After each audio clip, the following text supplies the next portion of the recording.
car j'ai découvert cette autre vérité. Et c'est que vaine est l'illusion des sédentaires qui croient pouvoir habiter en paix leur demeure, car toute demeure est menacée. Ainsi, le temple que tu as bâti sur la montagne, soumis au vent du nord, s'est usé peu à peu comme une étrave ancienne, et commence déjà de sombrer. Et celui-là que les sables assiègent, ils en perdront peu à peu possession. Tu retrouveras sur ses fondations un désert étal comme la mer.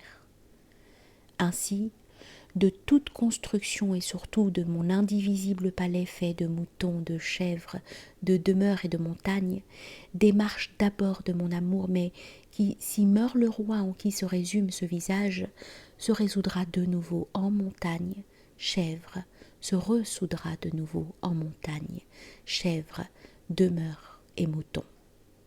Et perdu désormais dans le disparate des choses, ne sera plus que matériau en vrac offert à de nouveaux sculpteurs. Ils viendront, ceux du désert, leur refaire un visage. Ils viendront avec cette image qu'ils portent dans leur cœur, ordonner selon le sens nouveau les caractères anciens du livre. Ainsi ai-je moi-même agi. Nuit somptueuse de mes expéditions de guerre, je ne saurais trop vous célébrer. Ayant bâti sur la virginité du sable mon campement triangulaire, je montais sur une éminence pour attendre que la nuit se fît, et mesurant des yeux la tache noire à peine plus grande qu'une place de village où j'avais parqué mes guerriers, mes montures et mes armes, je méditais d'abord sur leur fragilité. Quoi de plus misérable, en effet, que cette poignée d'hommes à demi nus, sous leur voile bleu, menacés par le gel nocturne où des étoiles se trouvaient déjà prises, menacés par la soif car il fallait ménager les outres jusqu'au puits du 9e jour, menacés par le vent de sable qui, s'il se lève, montre la puissance d'une révolte, menacés enfin par les coups qui font blêtir comme des fruits la chaîne de l'homme, et l'homme n'est plus bon qu'à rejeter. Quoi de plus misérable que ces paquets d'étoffes bleues à peine durcis par l'acier des armes, posés à nu sur une étendue qui les interdisait. Mais que m'importait cette fragilité? Je les nouais et les sauvais de se disperser et de périr. Rien qu'en ordonnant pour la nuit ma figure triangulaire, je la distinguais d'avec le désert. Mon campement se fermait comme un poing. J'ai vu le cèdre ainsi s'établir parmi la rocaille et sauver de la destruction l'ampleur de ses branchages. Car il n'est point non plus de sommeil pour le cèdre qui combat nuit et jour dans sa propre épaisseur et s'alimente dans un univers ennemi des ferments même de sa destruction. Le cèdre se fonde dans chaque instant. Dans chaque instant, je fondais ma demeure afin qu'elle durât. Et de cet assemblage qu'un simple souffle eût dispersé, je tirais cette assise angulaire, irréductible, comme une tour, et permanente comme une étrave. Et de peur que mon campement ne s'endormît et ne se défît dans l'oubli, je le flanquais de sentinelles qui recevaient les rumeurs du désert. Et de même que le cèdre aspire la rocaille pour la changer en cèdre, mon campement se nourrissait des menaces venues du dehors. Béni soit l'échange nocturne, les messagers silencieux que nul n'a entendu venir, et qui surgissent autour des feux et qui s'accroupissent, disant la marche de ceux-là qui progressent au nord, ou ce passage de tribus dans le sud à la poursuite de leurs chameaux volés, ou cette rumeur chez d'autres à cause de meurtres, et ces projets surtout de ceux-là qui se taisent sous leur voile et méditent la nuit à venir.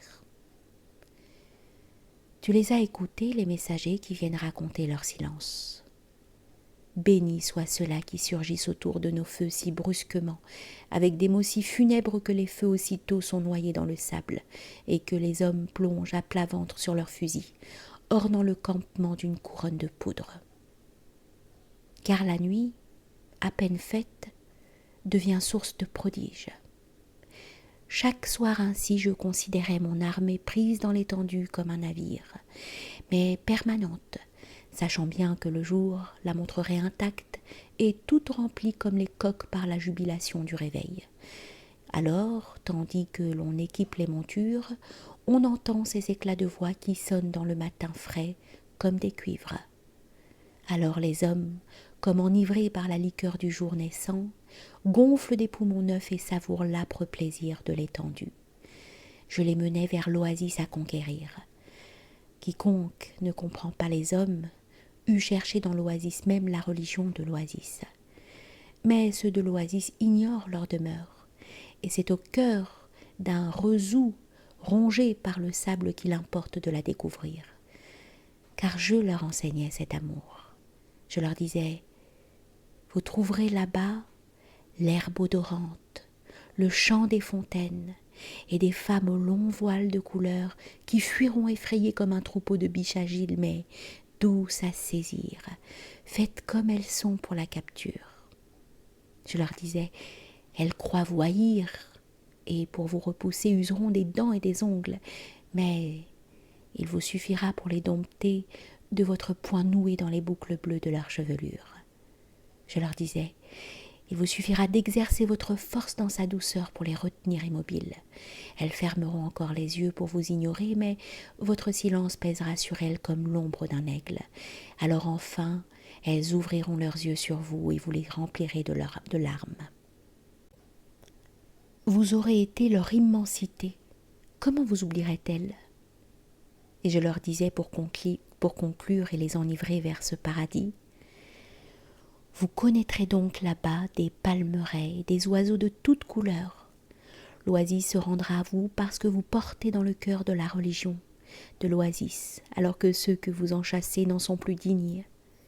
Leurs femmes elles-mêmes lavant leur linge dans le ruisseau qui chante sur de petites pierres rondes et blanches, croient accomplir un triste devoir universel quand elles célèbrent une fête. Mais vous, qui vous êtes racornis dans le sable et desséchés dans le soleil et salés de la croûte brûlante des salines, vous les épouserez, et les poings sur les hanches, les regardant laver leur linge dans l'eau bleue, vous savourerez votre victoire. Vous durez aujourd'hui dans le sable à la façon du cèdre, grâce aux ennemis qui vous cernent et vous durcissent.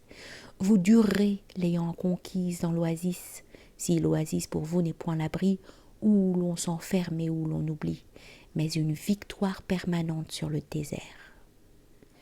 Ceux-là, vous les avez vaincus, car ils s'enfermaient dans leur égoïsme, satisfaits par leurs provisions. Ils ne voyaient dans la couronne de sable qui les assiégeait qu'un ornement pour oasis, riant des importuns qui cherchaient à les émouvoir, afin qu'au seuil de cette patrie de fontaines, l'on relevât les sentinelles qui s'endormaient. Ils croupissaient dans l'illusion du bonheur qu'ils tiraient de bien posséder, alors que le bonheur n'est que chaleur des actes et contentement de la création. Ceux qui n'échangent plus rien d'eux-mêmes et reçoivent d'autrui leur nourriture, fût-elle la mieux choisie et la plus délicate, ceux-là même qui, subtils, écoutent les poèmes étrangers sans écrire leurs propres poèmes, jouissent de l'oasis sans la vivifier, usent des cantiques qu'on leur fournit.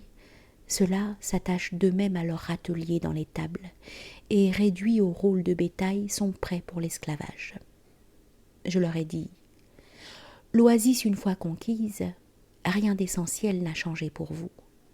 Ce n'est qu'une autre forme de campement dans le désert, car mon empire est menacé de toutes parts. Sa matière n'est qu'un assemblage familier de chèvres, de moutons, de demeures et de montagnes. Mais si ce rompt le nœud qui les noue ensemble, il n'en restera rien que matériaux en vrac et offerts au pillage.